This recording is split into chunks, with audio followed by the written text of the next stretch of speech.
Investment के हमें रोक सके और प्रॉफिट को रोक सके, ठीक है। So types of investment risk, देखिए कुछ टाइप्स ऑफ इन्वेस्टमेंट रिस्क हमने रिस्क मैनेजमेंट के चैप्टर नंबर 1 और 2 में देखे हैं, सो सेम ही है। Volatility, so volatility risk in the risk investing instrument that are move volatility could imply that the individual investee can experience significant rise or fall over a period of time every time the changing the risks are come in the volatility risk।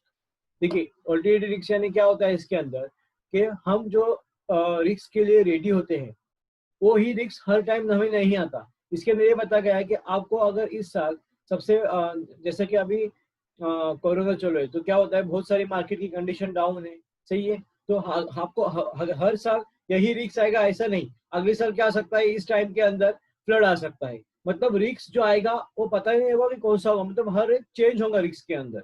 शायद risk मतलब कोई नहीं भी आ सकता है, लेकिन क्या होता है हमें प्रिपेयर रहना पड़ता है उसकी वजह से, जो इसके अंदर बताया गया है वोलेटिलिटी रिस्क के अंदर, ठीक है। So next point, capital risk. So whatever an investment is volatile or not, there is always a risk that can capital value may be fall. An individual needs to be aware before making such investment as their risks of capital in involved. So our next point in capital after market risks. So everyone knows about the market risks. Okay, the new situations, innovations, competitors, these are come in market risks, right? So there are various factors in the investment. So market risks under come equity risk. It is the risk that apply the investment in share since the demand and the supply many lead to drop the market price of shares. After that, the second point in the market risk, interest rate risk. So it is the risk of losing money due to changes the interest rates debt instruments. देखिए equity risk के अंदर क्या होता है, हमें पता है कि इक्विटी शेयर्स की प्राइस कैसे अप डाउन होती रहती है। ओके, उसी तरह ही इंटरेस्ट रेट क्या होता है, फ्लक्चुएट होते रहता है, कभी सेम नहीं रहता। ओके, सो उसके बाद आता है और next point, currency risk. Everyone knows about the currency risk, ठीक है। आपको हर वक्त बता रहा हूँ कि डॉलर का रेट कैसा होता है, हर टाइम चेंज होता है, फ्लक्चुएट होता है, ठीक है। आज अगर 75 है तो कल 70 हो सकता है, 73 हो सकता है, 78 भी हो सकता है। मतलब क्या होता है कि इंटरनेशनल मार्केट के अंदर फॉरेन ट्रेड के अंदर क्या होता है, हमें अगर कोई डील करते हैं तो क्या करते हैं, डॉलर के रेट देखते हैं, उसी वजह से क्या हो सकता है हमें मार्केट में कभी नुकसान भी हो सकता है, कभी उसके अंदर प्रॉफिट भी हो सकता है। लेकिन यहाँ पे क्या बताया गया है कि अगर हम डील कर रहे, बिजनेस कर रहे इंटरनेशनल लेवल के अंदर, तो हमें करेंसी रिस्क ध्यान में रखना बहुत ही जरूरी है। So it is the risk of losing money due to currency fluctuation. For example, if the current value of the INR less as compromise of USD dollar, or your Indian stock will be worth less in USD dollars. Okay, so our next point, liquidity risk. The risk of being unable to sell your investment at fair price and not getting the money when you want to know as the liquidity risk. So in this point, if you are selling some product and if you don't get the same money or same profit, so that's come liquidity risk. Okay, अगर आप कोई अच्छा अपना product बेच रहे हो market के अंदर और जो आपको रेट चाहिए उसी हिसाब से आपको अगर रेट नहीं मिल रहा है तो वो क्या हो सकता है, आपका लिक्विडिटी रिस्क हो सकता है, ठीक है। सो अपना जो प्राइस जो आपने तय किया है उसी हिसाब से अगर आपका प्रोडक्ट सेल हो रहे मार्केट के अंदर, ठीक है, आपको उसके अंदर प्रॉफिट जनरेट हो रहा है, तो आप उसको रिस्क नहीं कहेंगे। लेकिन ऐसी कोई रिस्क है जो आपका जो प्रोडक्ट सेम टाइप के अंदर अगर बिक नहीं रहा है, जैसा कि एग्जाम्पल लीजिए कि कॉम्पिटिटर्स हमारा सेम फीचर के साथ कोई दूसरा प्रोडक्ट लॉन्च करते हैं, तो वही रीजन होता है कि हमारा प्रोडक्ट कभी सेल नहीं हो पाता, ठीक है, या उससे कस्टमर सेटिस्फाई नहीं है। तो अगर प्रोडक्ट सेल नहीं होगा तो हमें क्या हो सकता है, उसके अंदर लिक्विडिटी रिस्क हो सकता है, मतलब उसको अच्छी प्राइस नहीं मिल सकती है, ठीक है। It means when you are selling but you don't get the good price, आपका जो अच्छी जो आपने तय किया प्राइस वो आपको ना मिलना, is called our liquidity risk. Okay, so next point, concentration risk. So concentration risk, the risk of losing money due to concentration is a single investment is called concentration risk, which can be avoided by diversifying your investment and spending the risk. इसके अंदर कैसा क्या है कि आपका हर जब आप invest कर रहे हैं तो आपका कॉन्सेंट्रेट होना बहुत ही इंपॉर्टेंट है। जैसे कि मैंने लास्ट पॉइंट के अंदर भी एक एग्जांपल दिया था कि अगर अपनी इन्वेस्टमेंट डाइवर्सिफाई होगी, जैसे कि लास्ट एक पॉइंट देखा था हमने रिस्क मैनेजमेंट के अंदर, मोर रिस्क मोर प्रॉफिट। अगर आपने आपके जितनी डाइवर्सिफाई होगी, जितनी आपकी इन्वेस्टमेंट होगी, उतना आपको क्या होगा, प्रॉफिट होगा। सही है। सो आपका ध्यान होना चाहिए कि कहाँ पे हमें आगे जाके इन्वेस्ट करना है, तो आपका रिस्क कम होगा। अगर आपने डायरेक्टली इन्वेस्ट किया, आखिर आपने एक ही जगह इन्वेस्ट किया और अगर वो लॉस में चला जाता है, तो क्या हो सकता है, आपको बहुत सारा रिस्क आपको सहन करना पड़ सकता है, आपको हो सकता है। सो कॉन्स्टिट्यूशन रिस्क यही आपको बताता है। ठीक है। So next point, credit risk. So credit risks arise when an entity is unable to pay the interest and goes into financial difficulties. Hence, the credit rating of the bond need to be evaluated. It also known as difficult risk. So इसके अंदर आप क्या बताइए कि credit risk, अभी credit risk आपको कौन C चीज के ऊपर आएगा, आपके इंटरेस्ट के ऊपर। ठीक है। सपोज आपने कोई एक गोल्ड जो आपने खरीदा है, आपने उसके बाद आपको क्या किया, आपने वो उसके ऊपर लोन निकाला, मतलब गोल्ड लोन किया। ठीक है। तो अगर आप कहेंगे कि आपको सिर्फ उसकी जो मुद्दल है, मतलब जो अमाउंट है वही भरनी है, आप इंटरेस्ट नहीं भरना चाहोगे और उसका इंटरेस्ट बढ़ता रहेगा, तो क्या हो सकता है, आपका वो गोल्ड मतलब वो लोग क्या करेंगे, जैसे ना नीलाम, वो हो सकता है। ठीक है। उसके अंदर तो वही बताया उन्होंने कि अगर आप जैसा इंटरेस्ट रेट चेंज होता है, उसी हिसाब से क्या होता है, आपका जो है जो 25 का गोल्ड, वो भी उसकी प्राइस भी क्या होगी, मतलब आपको आप भर नहीं पाएंगे, तो उसके अंदर आपको लॉस हो सकता है। सही है। और होता है क्रेडिट रिस्क के अंदर इंटरेस्ट रेट जैसा चेंज होता है, वही उसके हिसाब से क्या होता है, आपकी अमाउंट आपको उतनी ज्यादा भरनी होगी। जैसे इंटरेस्ट रेट बढ़ेगा, ठीक है, बोलते हैं कि हर एक अमाउंट के ऊपर क्या होता है, इंटरेस्ट रेट लगता है। सपोज आपका अगर 1000 है, उसके अंदर आपका इंटरेस्ट इंक्लूड है। सही है। और उसके बाद अगर आपने वो पे नहीं किया इंटरेस्ट, या वो अमाउंट उस टाइम पे पे नहीं की, तो क्या होता है, उस अमाउंट के ऊपर भी जो ऑलरेडी इंटरेस्ट लग चुका है, उसके ऊपर भी क्या होता है, फिर से इंटरेस्ट लगता है। तो इसकी वजह से क्या होगा, इंटरेस्ट और इंटरेस्ट रिस्क आपका बढ़ेगा, आपका क्रेडिट रिस्क बढ़ेगा। ये होता है क्रेडिट रिस्क के अंदर।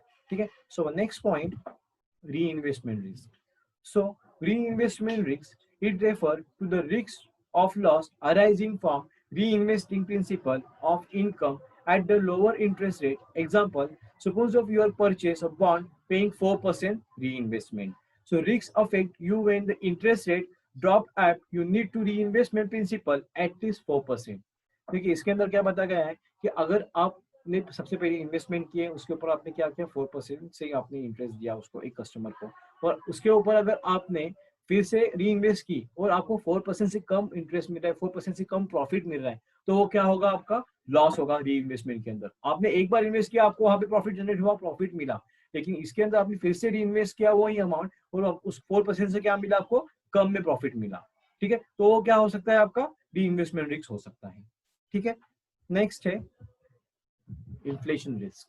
सो इन्फ्लेशन रिस्क के अंदर क्या आता है कि the risk of loss the purchasing power due to price rise is known as inflation risk. Inflation reduce the purchasing power of money of over time.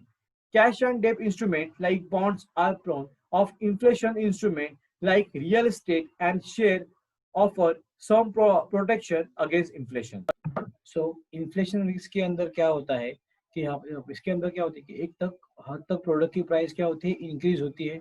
Okay. So Kabhi decrease भी हो सकती है, लेकिन इसके अंदर क्या रिस्क बताया गया है कि जैसे कि आप मान लो कि अभी प्रोडक्ट एक है गोल्ड, तो अभी फिलहाल गोल्ड की प्राइस कितनी हाई हो चुकी है। सही है। सो अगर कोई लोग इसके अंदर कोई खरीदना चाहते हैं, तो क्या होगा, तो उसको सबसे महंगा पड़ सकता है। सही है। अगर किसी ने प्लान किया होगा कि हमें 2 महीने के बाद खरीदना था, लेकिन 2 महीने के बाद पता चला कि उसकी प्राइस क्या होगी, इंक्रीज होगी। सो हमें क्या हो सकता है, वो इंक्रीज होने के कारण हमें उसके अंदर अगर हमने मनी इन्वेस्ट किया, तो क्या हो सकता है, हमें शायद नुकसान भी हो सकता है, क्योंकि बोल नहीं सकते आगे जाके इसकी प्राइस डिक्रीज हो। मतलब इन्फ्लेशन, इन्फ्लेशन मतलब क्या, कम चढ़ उतार जिसे हम कहते हैं, उसके हिसाब से क्या होगा, अगर हम इन्वेस्टमेंट करेंगे तो शायद हमें सबसे ज्यादा अगर हमने अमाउंट उसके अंदर डाली गोल्ड के अंदर, तो शायद आगे जाके नुकसान हमें उठाना पड़ सकता है। ठीक है। So our next point, horizon risk. So what is meant by horizon risk? The risk that your investment horizon may be shortened due to unforeseen, unexpected event like a job loss may force you to sell investment that you were expecting to hold for a long time, making your lost money. देखिए इसके अंदर क्या बताया है, horizon risk मतलब ऐसा risk कि शायद आपको आगे चल के हो सकता है। जैसे कि मैंने आज बहुत बड़ी इन्वेस्टमेंट की, ठीक है, लेकिन मैंने इन्वेस्टमेंट कौन से बेसिस पे की, मेरे करंट जॉब प्रोफाइल के ऊपर। ठीक है। तो उसके बाद क्या होगा कि मैंने मेरी करंट जॉब के प्रोफाइल के ऊपर इन्वेस्टमेंट की है, मेरी जो सैलरी है पर मंथ वो मेरे अकाउंट में क्रेडिट होती है 1 लाख रुपीज। ओके, एक एग्जाम तौर पे बता रहा हूँ। तो अगर 1 लाख रुपीज क्रेडिट होती है तो उसके अंदर से मैंने 70,000 और 60,000 मैंने क्या किया, इन्वेस्ट किया कौन से अदर पार्ट में। सपोज मैंने कोई बड़ा बिजनेस में चालू कर रहा हूँ या मैं कोई बड़ा फ्लैट ले रहा हूँ, ठीक है, तो उसके अंदर मैंने मेरा पैसा इन्वेस्ट किया, ठीक है। लेकिन सडनली अगर मेरे जॉब के अंदर कोई प्रॉब्लम आता है, ठीक है, जैसे कि अभी देखिए कोरोना की वजह से बहुत लोगों के जॉब जा चुके हैं, मतलब बहुत लोगों को जॉब जॉब से निकाला गया है, ठीक है, या किसी कारण उन लोगों को जॉब छोड़ना पड़ा है, सही है। तो ऐसे टाइम पे मेरी इन्वेस्टमेंट क्या होगी, पूरी नहीं होगी, आधी ही रहेगी। तो उसे ही कहते हैं हम हॉरिजॉन्टल रिस्क, कि ये रिस्क कैसे भी आ सकता है, अनएक्सपेक्टेड है, कोई कंडीशन आ सकती है, कोई मेडिकल मेडिकल प्रॉब्लम आ सकता है, ठीक है, या किसी कारण हमारा जॉब जा सकता है, तो इसी वजह से क्या होगी, हमारी इन्वेस्टमेंट अधूरी रहेगी। तो उसे ही कहते हैं हम horizontal risk. Understand? So next point, longevity risk. So longevity risk के अंदर क्या होता है, it refer to the risk of outlining increasing your saving and relevant for people who are retire or nearing retirement. इसके अंदर क्या बताया, देखिए कि अगर मैं रिटायरमेंट के करीब जाता हूँ, ठीक है, बहुत सारे लोग क्या करते हैं, देखिए जब रिटायरमेंट आता है, रिटायरमेंट का टाइम आता है, तो लोग इन्वेस्ट करना छोड़ डालते हैं, सही है। क्या करते हैं वो लोग, सेविंग में ज्यादा बिलीव करते हैं। क्या कहते हैं कि अगर हमारी सेविंग ज्यादा होगी तो हमारी रिटायरमेंट के बाद क्या आ सकती है, काम आ सकती है, सही है। लेकिन इसके अंदर भी क्या रिस्क बताया गया है कि अगर हमारी सेविंग ज्यादा है, हम सेविंग करेंगे, लेकिन सेविंग से पैसे बढ़ेगा क्या, नहीं बढ़ेंगे, सही है। पैसे बढ़ते कैसे, अगर हम इन्वेस्ट करते हैं, कहाँ लगाते हैं, तो हमारे क्या होगा, पैसे बढ़ने के चांसेस ज्यादा होते हैं और बढ़ती भी है, सही है। तो यही एक रिस्क हो सकता है इसके अंदर, लॉन्गेविटी रिस्क के अंदर, कि अगर हमने इन्वेस्ट करना छोड़ दिया, सिर्फ सेविंग के ऊपर फोकस किए, तो रिटायरमेंट के टाइम पे हमें वो रिस्क उठाना पड़ सकता है, ठीक है। So next point, foreign investment risk. अभी इसके अंदर क्या बताया गया है, फॉरेन इन्वेस्टमेंट रिस्क के अंदर, it refer to the risk of loss that arise when investing in foreign countries. For example, the risk of nationalization. When you buy foreign investment, there is a risk of political, social, political environment might affect your capital. देखिए इसके अंदर क्या बताया कि अगर आप सबसे पहले क्या करेंगे, अपना जो पैसे है वो अगर फॉरेन इन्वेस्टमेंट करते हैं, ठीक है, और सडनली आपके और आपकी कंट्री के रिलेशन, दूसरी कंट्री के रिलेशन खराब होते हैं दूसरी कंट्री के साथ, तो आपने जहाँ फॉरेन अपने पैसे इन्वेस्ट किया है, वो कहेगी दूसरी कंट्री कि आप हमारे साथ बिजनेस मत कीजिए, हम आपको यहाँ पे बिजनेस करने नहीं देंगे। कोई सोशल फैक्टर इसके अंदर इन्वॉल्व है, पॉलिटिकल फैक्टर इन्वॉल्व है इसके अंदर, सही है। तो उसकी वजह से क्या होगा कि वो कहेंगे कि हम आपको यहाँ पे बिजनेस करने नहीं देंगे। तो ऐसे टाइम पे आपकी इन्वेस्टमेंट वहां पे भी क्या हो जाएगी, अधूरी रह जाएगी, ठीक है, आप वहां पे बिजनेस नहीं कर सकते। तो ये होता है फॉरेन इन्वेस्टमेंट रिस्क के अंदर, ठीक है। सो ये थे हमारे पूरे पॉइंट्स। Thank you.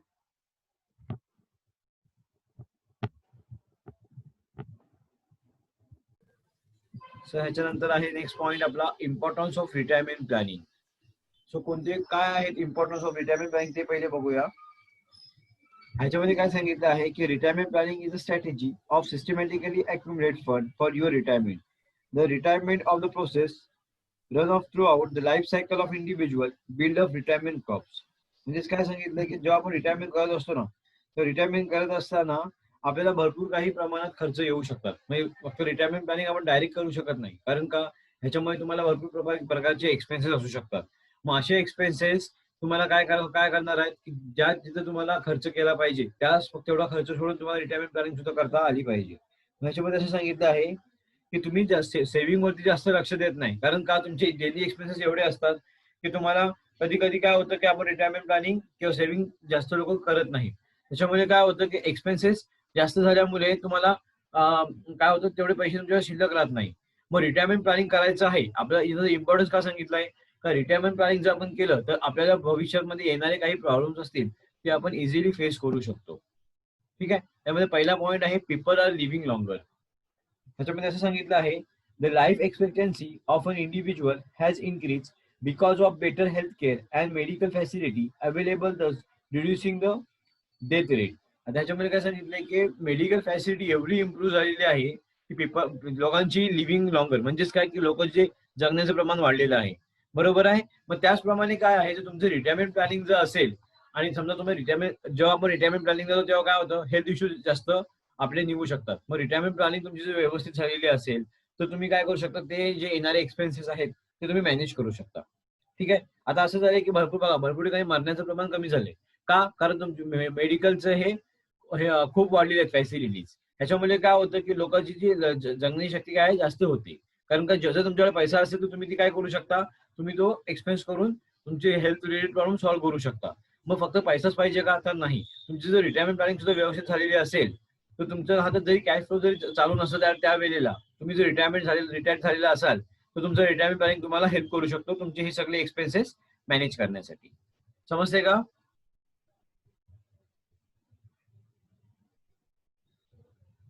हॅलो, समजते का?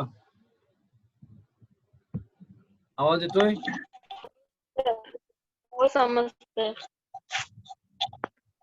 ओके.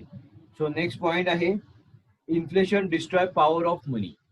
आता ह्याच्यात काय सांगितलं आहे की इन्फ्लेशन होत होतं. इन्फ्लेशन म्हणजेच काय, की बाजारातील चढ उतार कधी जास्त होतं कधी कमी होतं. पण जर इन्फ्लेशन जास्त प्रमाणात होत गेलं तर काय होणार आहे, महागाई वाढणार आहे. बरोबर आहे. आणि जर महागाई वाढली तर काय होणार आहे, पैशाचा जो व्हॅल्यू आहे, पॉवर ऑफ मनी, तो काय होणार आहे, कमी होणार आहे. की आपण बघतो आता की आता पण किती इन्फ्लेशन झाले, किती प्रॉब्लेम होतात. त्याच्यामुळे काय होतं, पैशाची जी पॉवर आहे ती कमी होते. तुम्ही ते खर्च मॅनेज करू शकत नाही. मग आता जर अशी वेळ आहे की जिथं तुम्ही जॉब करताय आणि जॉब करत असताना तुम्हाला खर्च जे मॅनेज करायला खूप कठीण जाते. मग समजा तुमचं जर रिटायरमेंट प्लॅनिंगच नसेल, आता एवढा रेट आहे, पुढे रेट किती वाढू शकतो अजून. बघा दिवसेंदिवस रेट हा वाढत चाललेला आहे. खूप पैसे म्हणजे महागाई वाढते. त्याच्यामुळे काय होतं की जर तुम्ही रिटायरमेंट प्लॅनिंग तुमची व्यवस्थित झालेली नसेल किंवा रिटायरमेंट प्लॅनिंग तुमची नसेल, तर तुम्ही पुढचे खर्च मॅनेज करू शकता का? ते मॅनेज होणार नाही. जर तुमची रिटायरमेंट प्लॅनिंग झालेली असेल तर तुम्ही ती काय करू शकता, ते पुढचे एक्सपेन्सेस तुम्ही मॅनेज करू शकता जरी महागाई झाली तरी. ठीक आहे. पण विदाऊट रिटायरमेंट प्लॅनिंग किंवा विदाऊट सेव्हिंग तुम्ही ते पैसे मॅनेज करू शकत नाही किंवा तेवढा तो कॉस्ट तुम्ही ती मॅनेज करू शकत नाही. समजलं? सो नेक्स्ट आहे job insecurity. So job insecurity मध्ये काय सांगितलं आहे, the new corporate structure and work demands have become more demanding by linking the wages with the performance. Increased competitiveness job can lead to job hopping of changing job, increased layoff of over the world. ह्याच्यामध्ये असं सांगितलंय की भरपूर ठिकाणी काय होतं की आता जगात जास्त कॉम्पिटिशन असल्यामुळे किंवा सगळ्यात जास्त इन्फ्लेशन झाल्यामुळे जॉबची जी जॉब प्रत्येकाकडे जॉब हा माणूस हा चेंज करत जातो. म्हणजेच काय की जॉब हा चेंजेस करत राहतो. मग अशा वेळी काय करतात की ज्या लोकांना खरं गरज आहे त्या लोकांना डेली वेजेस ठेवलं जातं. डेली वेजेस त्यांना दिले जातात. एवढं तुम्ही जॉब करा, त्यानुसार तुम्हाला काय भेटणार, तुमचे डेली वेजेस तुमचे तुम्हाला भेटणार. ठीक आहे. आणि त्यानंतर काय सांगितलं की तुमचं जर कॉम्पिटिशन वाढल्यामुळे जर तुम्ही डेली बेसिसवर जॉब केला तर त्याच जेवढं काम असेल तेवढंच तुम्हाला काय केलं आहे, तुमचे पैसे तुम्हाला दिले जातील. म्हणजे असे मंथली बेसिसवर ठेवलं जात नाही. हे होतं जॉब इनसिक्युरिटी मध्ये. ओके. त्यानंतर नेक्स्ट पॉइंट आहे principle of wealth creation. So principle of wealth creation मध्ये काय त्यांनी सांगितलंय की पहिला पॉईंट त्याच्यामध्ये असा येतो की पे युअर सेल्फ फर्स्ट. जो तुम्ही जॉब करताय, तुम्ही तुमचे एक्सपेन्सेस मॅनेज करताय, सगळ्यात पहिले काय करा, तुम्ही तुमच्यासाठी खर्च करा. खर्च असं करा खर्च की फक्त एक्सपेन्स नाही करायचे, तुम्हाला त्याच्यामध्ये सेव्हिंग करायचं आहे. त्याच्यामध्ये तुम्हाला तुमचे डेली एक्सपेन्सेस आहेत ते बघायचे आहेत. तुमचे जे एमर्जन्सी फंड आहेत ते क्लिअर करायचे आहेत. पण तुम्ही तुमच्यासाठी विचार करून तो खर्च करा. जास्त एक्सपेन्सेस करत राहू नका. नेक्स्ट पॉइंट आहे सेव्ह नाव. सेव्ह नाव म्हणजे काय होतं की there is sooner as started to save the better for your future. ह्याच्यामध्ये तुम्ही काय करा की तुम्ही तुमच्या बेटरसाठी सेव्ह करा. म्हणजे तुमचा बेटर फ्युचर कसं असेल ह्याच्या दृष्टिकोनातून तुम्ही ते पैसे सेव्ह करा. ओके. त्यानंतर काय सांगितलंय की तुम्ही एक चार्ट बनवा. म्हणजेच काय की तुमचे saving is equal to income. तुमचं किती इन्कम येते. आता तुम्ही सेव्ह कसे कराल पैसे, तुमचं पहिले बघणार तुमचं इन्कम किती आहे. बरोबर आहे. इन्कम मायनस एक्सपेंडिचर, म्हणजे तुमचे किती एक्सपेंडिचर ते लेस करा आणि बघा तुम्ही सेव्हिंग किती आहे. समजलं का? म्हणजे काय, आज माझी सॅलरी 10,000 रुपये आहे आणि त्याच्यामधून माझं इन्कम झालं 10,000 रुपये. मला बघायचं माझी सेव्हिंग किती होते. मग त्याच्यामध्ये माझे काय करणार, एक्सपेन्सेस लेस करणार. म्हणजे किती खर्च माझा दररोजचा होतोय. मग 3,000 असो 5,000 असो. मग समजा 10,000 मधून 5,000 माझा दररोजचा खर्च झाला. मग उरलेली माझी काय असणार आहे, सेव्हिंग असणार आहे. मग तुमची सेव्हिंग कॅल्क्युलेट करा आणि त्यानुसार तुम्ही तुमचे इन्व्हेस्टमेंट प्लॅनिंग करा. ओके. सो नेक्स्ट आहे गेट रीड ऑफ लोन्स. याच्यामध्ये असं सांगितलं आहे to create wealth one needs to pay off the loans as soon as possible to save the future. म्हणजे काय की तुम्ही काय करा, तुमचे जे लोन्स असतील ते सगळ्यात पहिले क्लिअर करा. काय त्यांनी काय होणार आहे, तुमची लोन्स क्लिअर झाले की तुमच्या दुसऱ्या कोणत्या टाईपचं बर्डन नसणार आहे. मग तुम्ही काय करा, तुम्ही तुमच्या फ्युचर सिक्युरिटीसाठी लागा. म्हणजेच काय करा, तुमची रिटायरमेंट प्लॅनिंग करा, तुमची इन्व्हेस्टमेंट करा. पण सगळ्यात पहिले काय करा, तुमचे जे लोन आहेत ते तुम्ही पे करा. ओके. सो नेक्स्ट आहे बिल्ड अन एमर्जन्सी फंड. हे तुम्हाला पॉईंट माहित आहे, बिल्ड अन एमर्जन्सी फंड म्हणजे काय, की तुम्ही तुमचे फंड्स क्रिएट करा, एमर्जन्सी फंड. कारण हेल्थ इश्यू कधीही निर्माण होऊ शकतात. फक्त तुम्ही जर रिटायरमेंट प्लॅनिंग केली तर असं सांगेल की आम्ही एमर्जन्सी फंड क्रिएट केले नाही, मग जरी तुम्हाला रिटायरमेंटचे जरी पैसे भेटले तरी तुमचे ते एमर्जन्सी फंड मध्ये सगळे निघून जातील. मग काय करा, जिथे तुम्ही इन्व्हेस्ट करणार आहात, जिथे तुम्ही रिटायरमेंट प्लॅनिंग करणार आहात, त्याचबरोबर तुम्ही काय करा, तुमचे एमर्जन्सी फंड सुद्धा क्रिएट करा. ठीक आहे. म्हणजे तुम्हाला मी गेल्या टाइमला एक्झाम्पल दिलं होतं की जिथे तुम्हाला 1 लाख सॅलरी आहे सपोज, तर 1 लाख मधून तुम्ही 50,000 तुमचे झाले एक्सपेन्स पूर्ण ह्याचे, आणि रिमेनिंग 50,000 तुम्ही काय करा, फक्त डायरेक्ट ह्याच्या रिटायरमेंट प्लॅनिंग मध्ये टाकू नका, तर त्याच्यामध्ये थोडासा भाग इमर्जन्सी फंड मध्ये टाका, थोडासा तुमच्या सेव्हिंग मध्ये टाका, आणि थोडासा तुम्ही काय करा किंवा इन्व्हेस्ट करा, आणि थोडासा तुम्ही काय करा, तुमची रिटायरमेंट प्लॅनिंग करा. म्हणजे तुमचे जे इमर्जन्सी फंड व्यवस्थित झालेले असतील तर तुम्हाला काय होणार आहे, फ्युचरला येणारे तुमचे एक्सपेन्स कमी होतील आणि तुम्हाला त्याची भरपूर हेल्प होऊ शकते. तुम्ही रिटायरमेंटची प्लॅनिंगची जी अमाऊंट आहे ती तुम्ही काय करू शकता, व्यवस्थित घेऊन तुम्ही तुमची लाईफस्टाईल ज्या पद्धतीने तुम्ही जगत आहात ती लाईफस्टाईल तुम्ही पुन्हा जगू शकता. ओके. नेक्स्ट आहे प्रोटेक्ट युअर ॲसेट्स. सो याच्यामध्ये काय सांगितलंय, is the income sources of a family are cut out due to death of the bread winner, the family will have to sell their asset for living. The getting insurance cover insure the protection of your asset. तुम्ही काय करा, जसं तुम्ही emergency fund create करणार आहात त्याचप्रमाणे तुम्ही तुमच्या ॲसेटचे सुद्धा काय करा, इन्शुरन्स करा, प्रोटेक्ट करा तुमच्या ॲसेट्सला. समजा कोणती वस्तू आहे, जिथे समजा एक कार आहे तुमच्याकडे ॲसेट्स, किंवा तुम्ही तुमचं जो प्रॉपर्टी आहे तुम्ही काय करा, त्याचे लोन करा. म्हणजे जरी काही प्रॉब्लेम झाला तरी तुम्हाला काय करू शकतो, त्याच्यामध्ये तुम्हाला तुमची अमाऊंट भेटू शकते. ज्या पद्धतीने आपण आपल्या स्वतःचा इन्शुरन्स करणार आहोत त्या पद्धतीने तुमची जी मौल्यवान वस्तू आहे त्याचा सुद्धा इन्शुरन्स करून ठेवा, म्हणजेच विमा. म्हणजे तुम्ही व्यवस्थित त्याचा विमा उतरवलेला असाल आणि समजा काय अर्थक्वेक झाला किंवा फ्लड आला, त्याच्यामध्ये काय जो वस्तू असते ते तुम्हाला काय भेटू शकतं, त्याचा तुम्हाला इन्शुरन्स प्रॉपररित्या भेटू शकतो. म्हणजे तुमचा जो लॉस आहे तो तुम्हाला तिथे मॅनेज होऊ शकतो. ठीक आहे. जर तुम्ही तेवढं तसं नाही केलं तर काय होणार आहे, तुम्हाला त्याच्यामध्ये सुद्धा अजून खर्च वाढणार आहे. मग खर्च वाढल्यामुळे काय होणार आहे, तुमचा संपूर्ण परिणाम तुमच्या वेल्थ क्रिएशन म्हणजे वेल्थ वरती तुमच्या होणार आहे, पैशावरती, आणि त्याच्यामुळे तुम्ही तुमची रिटायरमेंट प्लॅनिंग व्यवस्थित करू शकणार नाही. So next point, investor should develop their own strategy. याच्यामध्ये काय सांगितलंय, look for the opportunity, build your knowledge, and feel like the finance, technology, market, network, and scan of environment of long-term view. त्याच्यामध्ये असं सांगितलंय की जेव्हा तुम्ही invest करत असाल पैसे तेव्हा तुमची स्ट्रॅटेजी बघा कोणते कोणते आहेत. जशी एन्व्हायरमेंट मध्ये चेंजेस होतात, काय एन्व्हायरमेंट चेंजेस होतात, की नवीन टेक्नॉलॉजी येते, बरोबर आहे. त्याने काय सांगितलं की कोणत्या ऑपॉर्च्युनिटीज आहेत, काय मार्केट नेटवर्क आहेत, कोणते मार्केटिंग टेक्निक आहेत, त्यानुसार तुम्ही काय करा ते बघत राहा. आणि जशी एन्व्हायरमेंट मध्ये चेंजेस होतात त्या पद्धतीने तुम्ही काय करा, तुमच्या सुद्धा चेंजेस आणा आणि त्या स्ट्रॅटेजी युज करा जे आता इनोव्हेटिव्ह आहेत, म्हणजेच काय, जे नवीन आहे. आणि त्याच्यामध्ये काय होणार आहे, तुमची जी तुम्हाला समजणार आहे की आता कुठे इन्व्हेस्ट केलं पाहिजे, मग अशा इन्व्हेस्टमेंट मध्ये तुम्हाला किती रिटर्न्स भेटतील हे तुम्ही बघून चालत चला.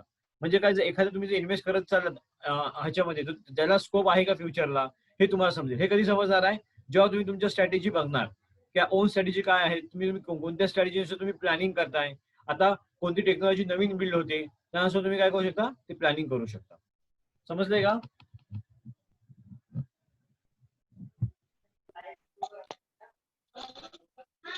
हॅलो, समजले का? आवाज येतोय? हो सर. आकाश, जयेश, हो. पुन्हा मी हा युट्यूबला टाकणार आहे, तुम्ही बघू शकता. ओके, येतोय का आवाज? हो सर, येतोय आवाज. आता फाईव्ह सरांचा जो लेक्चर आहे पुढचा हा तो आपण